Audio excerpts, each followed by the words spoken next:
Hello everyone. अभी हम improper integral का रिवीजन कर लेते हैं। अब इम्प्रॉपर इंटीग्रेशन इंटीग्रल में क्या होता है, कोई भी जो इंटीग्रेशन होता है उस पे फंक्शन की वैल्यू कैसे भी करके नॉट डिफाइन हो जाती है। या तो फंक्शन नॉन कंटिन्यूअस हो जाता है, या फिर वो फंक्शन की लिमिट्स होती है वो इनफाइनाइट मीन्स इनडिटर्मिनेट फॉर्म के फॉर्म में होती है, ठीक है ना। तो वैसा जब आ जाता है तब हम इम्प्रॉपर इंटीग्रल्स का यूज़ करते हैं। तो उस तरह के फंक्शन है उसको सॉल्व कैसे करते हैं। तो इम्प्रॉपर इंटीग्रल्स में टोटल 3 टाइप्स है, ठीक है ना। तो पहले फर्स्ट टाइप डिस्कस कर लेते हैं। फर्स्ट टाइप में क्या होता है, if the definite integral in which both और वन और both limits of integration are infinite. Means क्या कि आपको कोई भी इंटीग्रेशन दिया है, उसको लिमिट्स होती है, एक अपर लिमिट होती है एक लोअर लिमिट होती है। या तो कोई भी एक अपर लिमिट या लोअर लिमिट इनफाइनाइट हो, या दोनों upper limit and lower limit दोनों इनफाइनाइट हो। तो ये फर्स्ट काइंड में आती है, ठीक है। इम्प्रॉपर इंटीग्रल के 3 काइंड है, उसमें फर्स्ट काइंड में क्या आता है, या तो लोअर लिमिट या फिर अपर लिमिट इनफाइनाइट हो, और दोनों लोअर और अपर लिमिट दोनों इनफाइनाइट हो।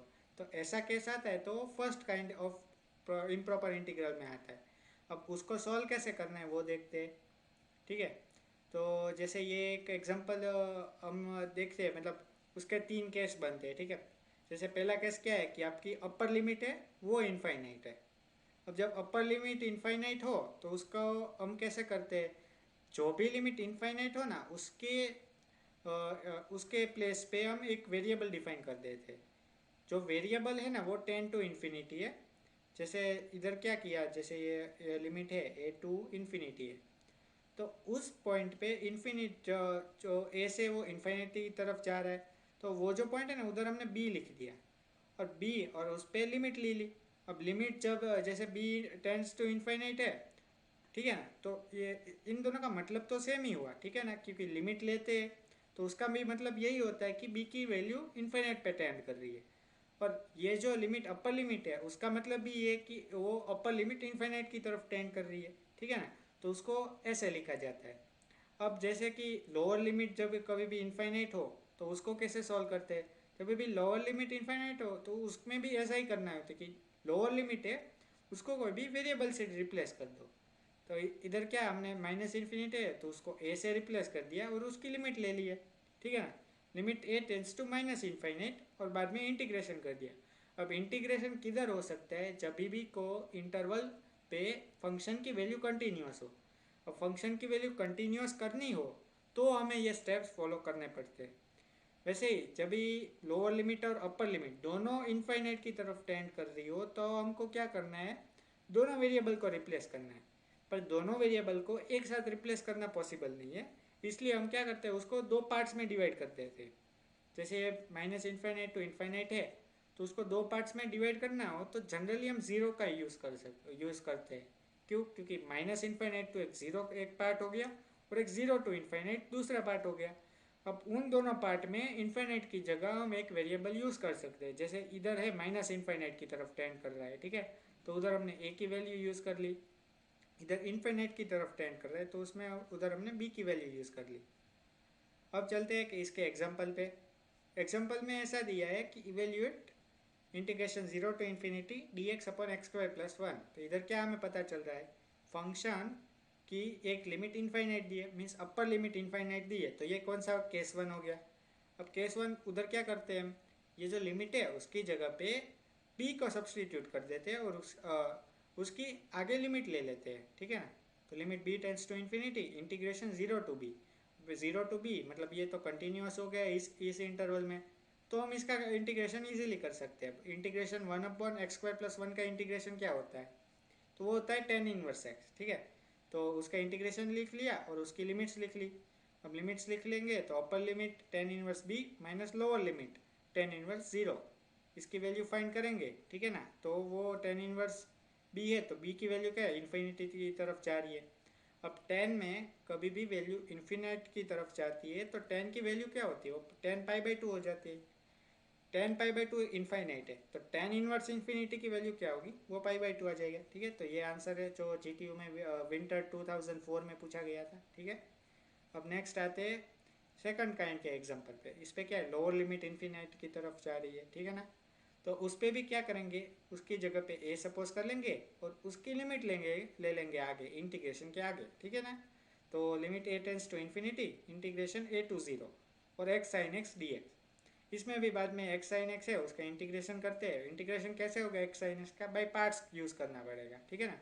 You into integration of v plus, integration of parts में माइनस होता है पर ये माइनस माइनस प्लस हो गया है, ठीक है। Plus integration of differentiation of u into integration of v, ठीक है ना। तो वैसा करते हैं तो ये हमें बाई पार्ट से मिल जाता है। बाद में उस पर लिमिट सब्सटीट्यूट कर देंगे तो इसकी वैल्यू इधर माइनस इन्फिनिटी आ रही है। वो लिमिट की वैल्यू कुछ भी आ सकती है पर हमें ये पता चल जाता है कि इसको सॉल्व कैसे करना है। अब ये एक एग्जांपल है, ये थर्ड काइंड का एग्जांपल, मतलब थर्ड टाइप का एग्जांपल है। थर्ड टाइप में क्या था, अपर लिमिट और लोअर लिमिट दोनों इन्फिनिटी की तरफ टेंड कर रही थी, ठीक है। तो उसमें हमको क्या दो पार्ट्स पढ़ने पड़ते हैं कि एक माइनस इन्फिनिटी की से जीरो की तरफ जाए और एक जीरो से इन्फिनिटी की तरफ जाए, और दो वेरिएबल सपोज करने पड़ते हैं। जैसे इधर माइनस इन्फिनिटी से जीरो की तरफ जा रहे थे उसमें हमने ए सपोज कर लिया, और जीरो से इन्फिनिटी की तरफ जा रही है तो उधर हमने बी सपोज कर लिया। और बाद में तो एक जनरल इंटीग्रेशन ही है, ठीक है, उसका आंसर हम इजीली निकाल सकते हैं। अब आ जाते हैं इंटीग्रेशन ऑफ सेकंड काइंड। इस पर क्या होता है, it is a definite integral in which integrands become infinite. मतलब क्या है कि आपको लिमिट्स दी होती है वो तो फाइनाइट ही होगी, ठीक है ना। कोई भी फाइनाइट वैल्यू कांस्टेंट वैल्यू होगी, ठीक है, लिमिट पर आपको जो फंक्शन दिया हो ना वो किसी लिमिट पे इनफाइनाइट हो जाता है। वो उसका एग्जांपल क्या है, जैसे ये एक एग्जांपल दिया है 1/x है, तो ये किधर नॉट डिफाइंड होगा। Not defined means not continuous, ठीक है। वो किधर डिसकंटिन्यूस होगा, तो वो जीरो पे डिसकंटिन्यूस होगा। क्यों, क्योंकि 1/0 की वैल्यू तो इनफाइनाइट हो जा रही है, जो मतलब एक नॉट अ नंबर है, ठीक है ना। तो उधर वो डिसकंटिन्यूस हो गया। पर लिमिट हमको दी है 0 to 1, तो वो मीन्स क्या बोल सकते हैं, जीरो पे ये फंक्शन डिसकंटिन्यूस हो जाता है। तो एक सेकंड काइंड है इम्प्रॉपर इंटीग्रल की, जिसमें क्या है लिमिट तो फाइनाइट दी होती है पर फंक्शन एक डिसकंटिन्यूस हो जाता है किसी एक पॉइंट पे, ठीक है ना। एक या ज़्यादा कितने भी पॉइंट हो सकते हैं। जैसे इसमें क्या करना होता है हमें, जैसे ये एक एग्जांपल ले लेते हैं। जैसे कोई इंटीग्रेशन है a to b f(x) dx, तो उसमें क्या करना होता है, जिस पॉइंट पे फंक्शन की value not defined means discontinuous हो जाता है फंक्शन, उस पॉइंट को हमको उस पॉइंट की हमें लिमिट ले लेनी है आगे। जैसे ये जो फंक्शन है वो a पे डिसकंटिन्यूस हो जाता है, इधर दिया है कि f(x) is unbounded at x equal to a, means a पे ये डिसकंटिन्यूस हो जाए तो उसकी हम आगे लिमिट ले लेंगे। और लिमिट की जगह पे हम वो इन्फिनिटी में क्या कर रहे थे, एक वेरिएबल सपोज कर ले, इधर हमने c सपोज कर लिया और बाद में इंटीग्रेशन तो इजीली फाइंड कर सकते हैं। वैसे ही जब भी अपर लिमिट में कोई ऐसा पॉइंट हो जिस पे फंक्शन डिसकंटिन्यूस हो रहा तो उसमें क्या करेंगे, अपर लिमिट में एक ऐसा वेरिएबल ले लेंगे और उसकी लिमिट आगे ले लेंगे। और अगर ऐसा हो रहा है कि दोनों अपर लिमिट और लोअर लिमिट दोनों पे फंक्शन की वैल्यू डिसकंटिन्यूस हो जा रही तो उस पर क्या करेंगे, हमको एक इंटरवल डिफाइन करना पड़ेगा। जैसे माइनस इन्फिनिटी टू इन्फिनिटी था फर्स्ट काइंड में, तो उसमें क्या था, हमने उसके दो पार्ट्स कर दिए थे, ठीक है ना, माइनस इन्फिनिटी टू जीरो, एक जीरो टू इन्फिनिटी। वैसे ए टू बी में भी हमको उसके दो पार्ट्स करने पड़ेंगे।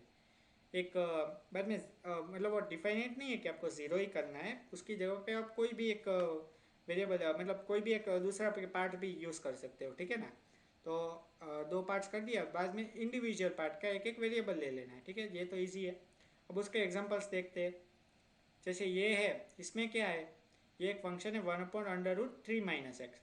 अब ये किधर डिसकंटिन्यूस होगा, जब ये डिनोमिनेटर ज़ीरो होगा। अब डिनोमिनेटर ज़ीरो कब होता है, जब √3 - x की वैल्यू ज़ीरो होगी, मतलब x की वैल्यू जब भी 3 होगी तब ये फंक्शन डिसकंटिन्यूस हो जाएगा।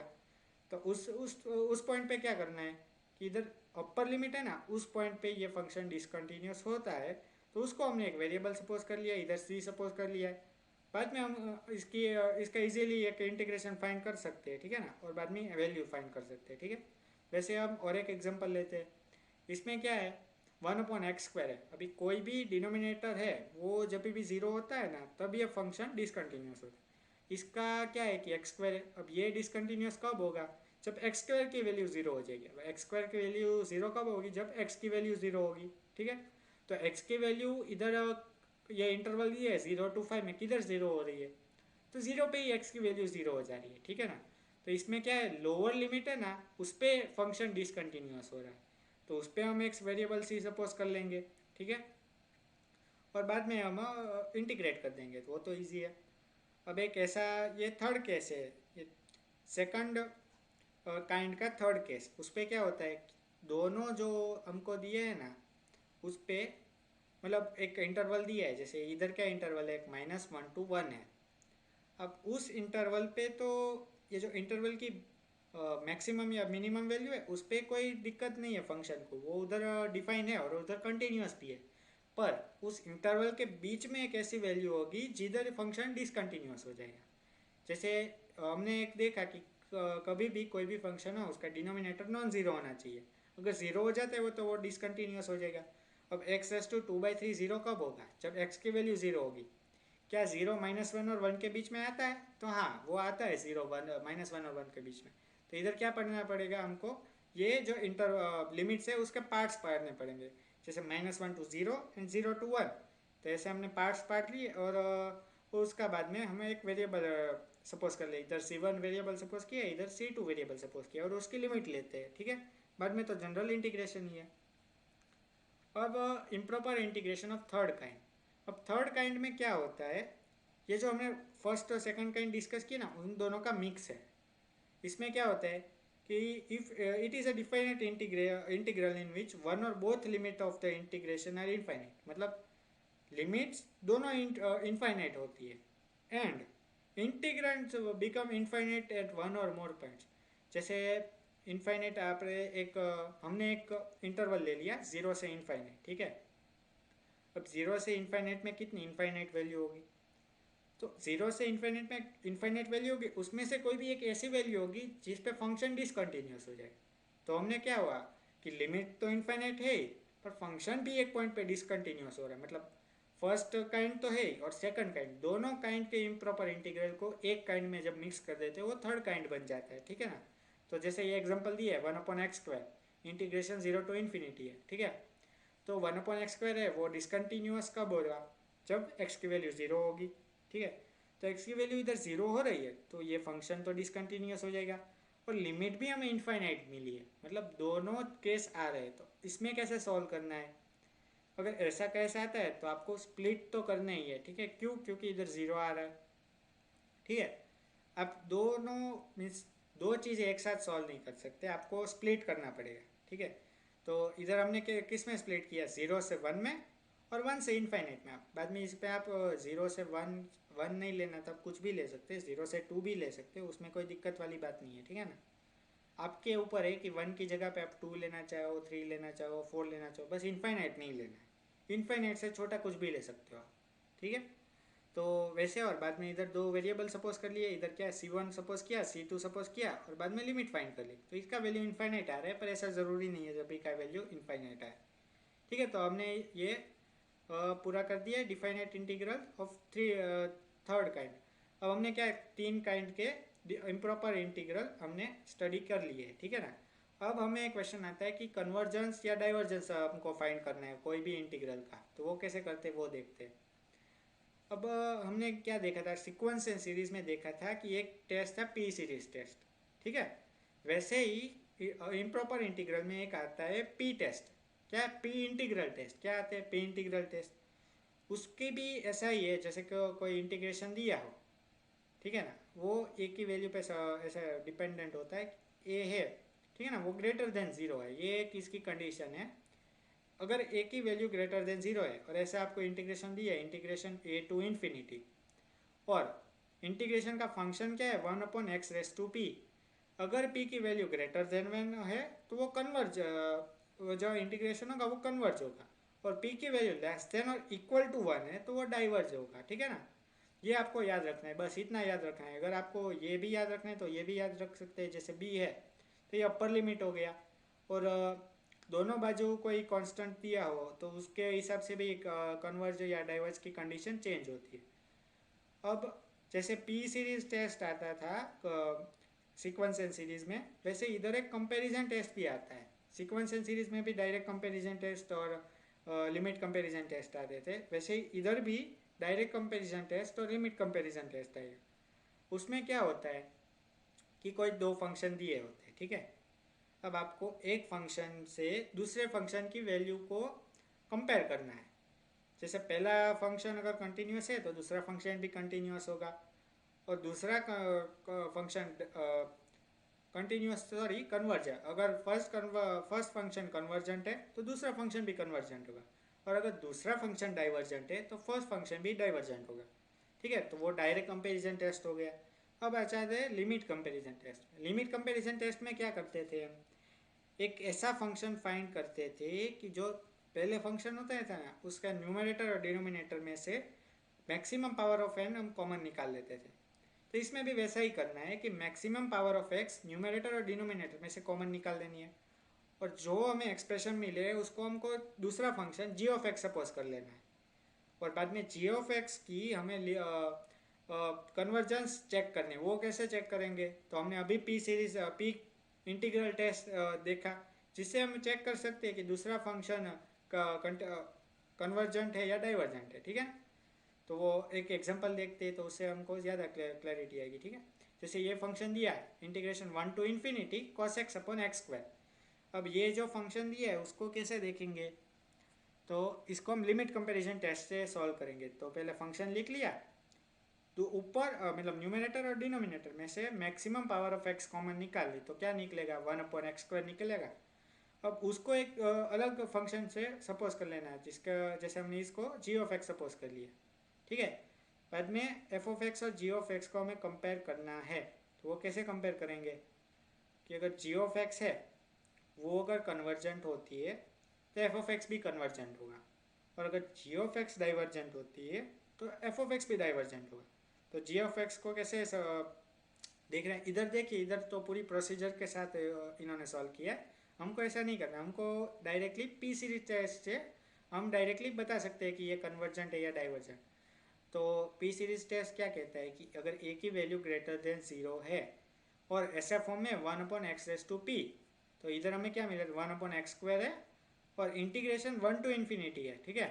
तो वो ग्रेटर देन 0 है, ए की वैल्यू ग्रेटर देन 0 है, और 1 upon x raise to p, और पी की वैल्यू क्या है 2। अब 2 इधर रखते हैं तो 2 ग्रेटर देन 1 है, मतलब 1 अपॉन एक्स स्क्वायर कन्वर्जेंट है। तो इससे हम क्या बता सकते हैं कि ये जो cos x upon x square है वो भी कन्वर्जेंट होगा बाय डायरेक्ट कंपैरिजन टेस्ट, ठीक है। तो इससे हम हमारा पूरा रिवीजन स्टॉप करते हैं और इससे इम्प्रॉपर इंटीग्रल भी पूरा हो जाता है।